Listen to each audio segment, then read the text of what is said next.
Hello दोस्तों, नमस्कार। मैं हूं सतीश शर्मा। आप देख रहे हैं एवरीनीड।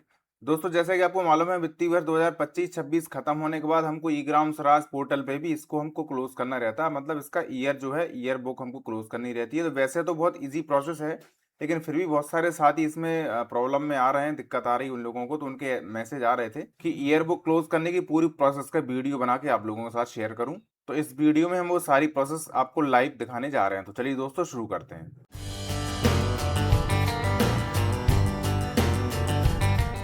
दोस्तों, एक ग्राम पंचायत के एडमिन यूजर आईडी पासवर्ड से मैंने यहाँ पे पंचायत लॉगिन कर रखी है, और यहाँ पे आप देख सकते हैं ईयर आपको 25-26 दिख रहा है। अभी हम इस ईयर को क्लोज करके आपको बता रहे हैं। तो इसके लिए आप लेफ्ट साइड में देखेंगे, मीनू आपको जो दिखते हैं उसमें आपको एक ऑप्शन मिलता है पीरियड एंड प्रोसीजर। इस पे जब हम क्लिक करेंगे, यहाँ पे आपको क्लोजिंग ऑफ बुक्स का एक ऑप्शन आ रहा है। यहाँ पे जब आप क्लिक करेंगे, ड्रॉप डाउन लिस्ट में आपको एक ऑप्शन मिलता है क्लोज डे बुक। तो सबसे पहले हम ये देख लेते हैं कि अभी वर्तमान में कौन सी डेट तक यहाँ पे इस पंचायत की क्लोजिंग कंप्लीट है, मतलब किस डेट तक की डे बुक क्लोज है।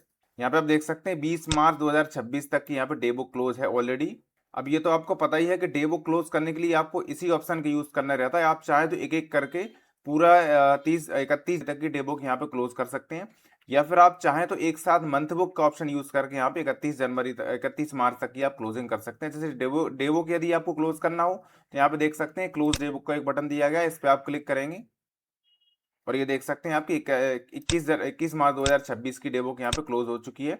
अब 22 जनवरी की आपको ओपन यहाँ पे दिख रही है। इस तरह से आप एक एक करके पर डे की डेमो यहाँ पे क्लोज कर सकते हैं, लेकिन हमको अभी 31 मार्च तक की पूरी एक साथ क्लोज करनी है। तो इसके लिए आप सिंपली उसी ऑप्शन का यूज करेंगे, period and procedure closing of books. यहाँ पे आपको सेकंड ऑप्शन मिल जाता है क्लोज मंथ बुक। इस ऑप्शन का यूज करके आप पूरा महीना एक साथ भी यहाँ पे क्लोज कर सकते हैं, और वही आपको यूज करना चाहिए। यहाँ पे देख सकते हैं आप फरवरी 2026 तक का पूरा मंथ क्लोज है। अब आपको मार्च के जो भी डे बचे हैं क्लोजिंग के लिए, वो डे आपको एक साथ मार्च क्लोजिंग से आपको डे बुक पूरी क्लोज हो जाएंगी। तो यहाँ पे आप ऑप्शन मिल जाता है क्लोज मंथली बुक। इस बटन का यूज करेंगे, यहाँ पे आपको दिख जाती है कौन कौन सी डेट अभी अनक्लोज्ड है, मतलब कौन कौन सी डेट आपको क्लोज करने जा रहे हैं, प्रोसेस करने जा रहे हैं। तो यहाँ पे लास्ट में क्लोज मंथली बुक, इस बटन को यूज करना होगा, ओके करना होगा। मंथ बुक क्लोज करने की प्रोसेस में एडमिन वाला यूजर आईडी है, उसका भी फिलहाल काम हो गया। अब यहाँ पे देख सकते हैं आप मेकर लॉगिन से, आपको मालूम है ये तो हम हर महीने ही क्लोजिंग करते हैं। ये प्रोसेस आपकी मंथ वाली हर महीने ही करनी रहती है। अब आपको यहाँ पे मेकर लॉगिन जो करके उसमें आपको जो सचिव महोदय की है मेकर की डीएससी आपको लगा के लास्ट का जो डे बुक है उसको क्लोज करना होगा। तब मैं मेकर का लॉगिन यहाँ पे कर लेता हूँ इसी पंचायत का। यहाँ पे मैंने मेकर लॉगिन से यहाँ पे पंचायत लॉगिन कर ली है, और यहाँ पे आप लेफ्ट साइड में देखेंगे ऑप्शन आपको मिल जाते हैं। इसमें आपको जाना होगा पीरियड एंड प्रोसीजर और क्लोजिंग ऑफ बुक्स, इसके बाद scheme wise day book close. यहाँ पे आप स्कीम नेम सेलेक्ट करेंगे, 15 फाइनेंस एक ऑप्शन आपको यहाँ पे मिलेगा। और यहाँ पे आप देख सकते हैं 30 मार्च 2026 तक की मेकर लॉगिन पे यहाँ पे क्लोजिंग दिख रही है। 31 मार्च 2026 की हमको क्लोजिंग करनी है, तो यहाँ पे close day book button use करेंगे। और यहाँ पे आप देख सकते हैं लास्ट की डे बुक भी 31 मार्च की भी यहाँ पे क्लोज हो गई है। अभी हमने इससे पहले एडमिन लॉगिन से जो हमने मार्च का पूरा मंथ क्लोज किया था, तो वहाँ पे आपको लास्ट डे यहाँ पे क्लोजिंग के लिए बच जाता है। आखिरी का दिन जो भी मंथ का रहता है वो शेष रह जाता है, उसको आपको यहाँ पे मेकर लॉगिन से सबसे पहले लास्ट का डे है उसको क्लोज करना रहता है। इसके बाद फिर पूरे मंथ में हम यहाँ पे डीएससी लगाते हैं। इसके बाद इसको ओके कर दीजिए। यहाँ पे ये सूचना आ रही है कोई, इसको क्रॉस कर दीजिए। फिर से आप मीनू में जाएंगे, यहाँ पे आपको ऑप्शन मिलेगा मास्टर एंट्री। इसके बाद सबसे लास्ट में डीएससी मैनेजमेंट, और नीचे स्क्रॉल करेंगे, यहाँ पे आपको मिल जाता है option sign month book file. Okay, इस बटन को, इस ऑप्शन का यूज करना होगा। यहाँ पे आपको वो मंथ, मार्च का मंथ यहाँ पे डीएससी लगाने के लिए ऑप्शन यहाँ पे शो होने लगता है। यहाँ पे आपको रेडियो बटन दिख रहा है, इसको टिक लगा दीजिए। यहाँ पे अप्लाई डिजिटल सिग्नेचर, मैंने यहाँ पे डीएससी जो है टोकन वो इंसर्ट कर लिया है लैपटॉप में। यहाँ पे हम अप्लाई डिजिटल सिग्नेचर पर क्लिक करते हैं। डीएससी का जो पासवर्ड है वो आपको एंटर करना होगा, ओके करना है। लास्ट में आपको कन्फर्म साइनिंग इस बटन पर क्लिक करना है। इसके बाद आपके सामने मैसेज भी आ जाएगा, और आपकी यहाँ पे जो फाइल दिख रही थी साइन करने के लिए मार्च मंथ की, वो फाइल आपकी यहाँ पे हट गई। मतलब आपकी मंथ जो मार्च के मंथ में आपने साइन सक्सेसफुली लगा दिए। ये प्रोसेस दोस्तों हमने मेकर के लॉगिन से की है। अब हमको फिर से एडमिन का लॉगिन करना होगा, और आगे की प्रोसेस हमको वहां से कंप्लीट करनी है। यहाँ पे हमने एडमिन लॉगिन फिर से कर लिया है। अब मेनू में फिर से जाना होगा आपको, period and procedure, closing of books, close day book. यहाँ पे आप देखेंगे 30 मार्च 2026 तक एडमिन लॉगिन पे भी कंप्लीट हो गई। सिर्फ 31 मार्च 2026 की एडमिन लॉगिन पे भी ओपन है। इससे पहले जो हमने प्रोसेस की थी एडमिन लॉगिन से, हमने पूरा मार्च का मंथ क्लोज किया था, लेकिन लास्ट की डे बुक जो है क्लोज करने से शेष रही थी, जो कि हमने मेकर लॉगिन से कंप्लीट की थी। मेकर लॉगिन से मार्च की लास्ट की डे बुक क्लोज करने के बाद उसमें पूरे मार्च के मंथ में हमने डिजिटल सिग्नेचर लगाया मेकर का। उसके बाद हम वापस एडमिन लॉगिन पे आए, और यहाँ पे आप देख सकते हैं 31 मार्च 2026 की फिर से आपको डे बुक क्लोज आपको यहाँ पे करनी होगी। क्लोज डे बुक बटन दिया गया है, यहाँ से आप क्लिक करेंगे। ओके, सक्सेसफुल हो गई है, इसको ओके कर दीजिए। इस तरह से आपने मार्च का मंथ पूरा कंप्लीट कर लिया है। अब आपको जाना है दोस्तों बैंक रिकंसाइलेशन वाले ऑप्शन पे। इसके लिए फिर से मेनू ऑप्शन में क्लिक करेंगे, पीरियड एंड प्रोसीजर, और अब आपको जाना होगा सेकंड वाले ऑप्शन में। बैंक रिकंसाइलेशन का एक बटन दिया गया है, ऑप्शन दिया गया है, इस पर आपको क्लिक करना होगा। इसके बाद ऐड बटन पे क्लिक करना है। इसके बाद आपको बैंक वाला जो रेडियो बटन है इस पर टिक लगाना है। जैसे ही आप इस पर टिक लगाएंगे आपको बैंक का नेम यहाँ पे ओपन होके आ जाएगा। जो भी बैंक का नेम आपकी पंचायत का रहेगा वो यहाँ पे सिलेक्ट आपको करना होगा। इसके बाद ब्रांच नेम के बाद अकाउंट नंबर, ये सब ऑटोमेटिक आपको सेलेक्ट करने के लिए आते जाएंगे।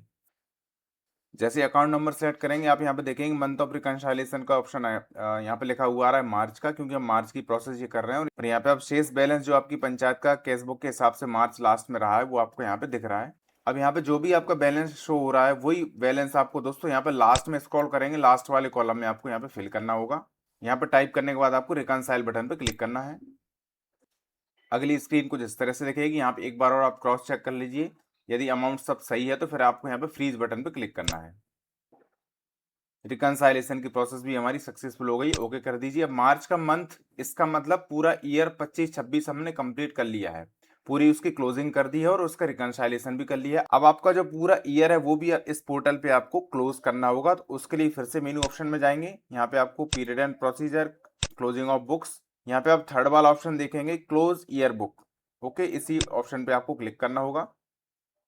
यहाँ पे आप फाइनेंशियल ईयर में देखेंगे 2025-26 दिख रहा है, क्योंकि हम इसी ईयर को क्लोज करने जा रहे हैं। और लास्ट में आपको यहाँ पे बटन दिख रहा है क्लोज ईयरली बुक, इस बटन पे आपको क्लिक करना है। कुछ और जानकारी आपको यहाँ पे दी गई, इसको आप पढ़ लीजिए। इसके बाद आपको यहाँ पे ओके बटन पे क्लिक करना होगा। और जैसे इस बटन पे क्लिक करते हैं आपकी 25-26 की जो ईयर बुक क्लोजिंग की प्रोसेस थी वो दोस्तों कंप्लीट हो गई है। स्विच यूनिट वाले ऑप्शन की हेल्प से मैंने अभी ईयर यहाँ पे चेंज कर लिया है, 26-27 यहाँ पे कर लिया, आप यहाँ पे देख सकते हैं।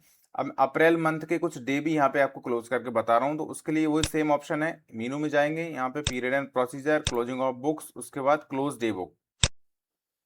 यहाँ पे आप देख सकते हैं आपका 31 मार्च 2026 तक की क्लोजिंग कंप्लीट दिख रही है। और अभी ओपन जो डे है वो है 1 अप्रैल 2026। तो मैं फिलहाल इसको एक क्लोज करके आपको बता रहा हूँ, क्लोज डे बुक। ओके, ये 1 अप्रैल की क्लोजिंग कंप्लीट हो गई। इसके बाद 2 अप्रैल की भी हम क्लोज कर देते हैं। इस तरह से आपको जिस डेट तक की क्लोजिंग करनी है, लास्ट डे तक की, वहां तक की आप यहाँ पे क्लोजिंग कर सकते हैं। अब इसमें दोस्तों आपका ये सवाल हो सकता है कि 31 मार्च 2026 को मतलब ईयर 25-26 के लास्ट डे में कुछ हमारी राशि भी पंचायत के अकाउंट में रिसीव हुई है, जिसके वाउचर हमको रिसीव वाउचर ई ग्राम स्वराज पोर्टल पर बनाना है। लेकिन जिस डेट को मैं सारी प्रोसेस क्लोजिंग की करी है मैंने आपके सामने, उस डेट तक दोस्तों रिसीव वाउचर बनाने के लिए राशि यहाँ पे अभी शो नहीं हो रही थी, इसलिए वो क्लोजिंग हम यहाँ तक कर पाए हैं। यदि राशि रिसीव होने के लिए शो होने लगेंगी तो फिर 31 मार्च में जो राशि आपको रिसीव हुई है, पहले उनके रिसीव वाउचर आपको मेकर लॉगिन से बनाने पड़ेंगे, उसके बाद आप ये सारी प्रोसेस कर पाएंगे। और जो साथी अभी इसमें क्लोजिंग कर रहे हैं, कंप्लीट ईयर बुक क्लोज कर रहे हैं, तो वो भी, उनको भी दिक्कत नहीं है। जब भी राशि रिसीव होना स्टार्ट हो जाएगी 31 मार्च वाली, तो किसी भी डेट तक जहां तक वो क्लोज कर चुके होंगे उसके बाद भी वो राशि रिसीव वाउचर उसके मेकर लॉगिन से बना सकते हैं। इसलिए आपको वो दिक्कत, उसमें आप कंफ्यूज ना हो, उसमें परेशान ना हो कि यदि हम क्लोजिंग कर ली तो राशि रिसीव होगी कि नहीं होगी। तो वो राशि जब भी रिसीव होना स्टार्ट होगी तो हम मेकर लॉगिन से उसको हम रिसीव कर पाएंगे। ठीक है फ्रेंड्स, उम्मीद है जानकारी आपको समझ आ गई होगी। जो साथी कंफ्यूज थे क्लोजिंग पूरा ईयर बुक क्लोज कैसे करना है, तो वो सारी प्रोसेस मैंने आपको लाइव करके यहाँ पे बताई है। फिर भी यदि आपका कोई डाउट हो तो आप कमेंट करके पूछ सकते हैं। धन्यवाद।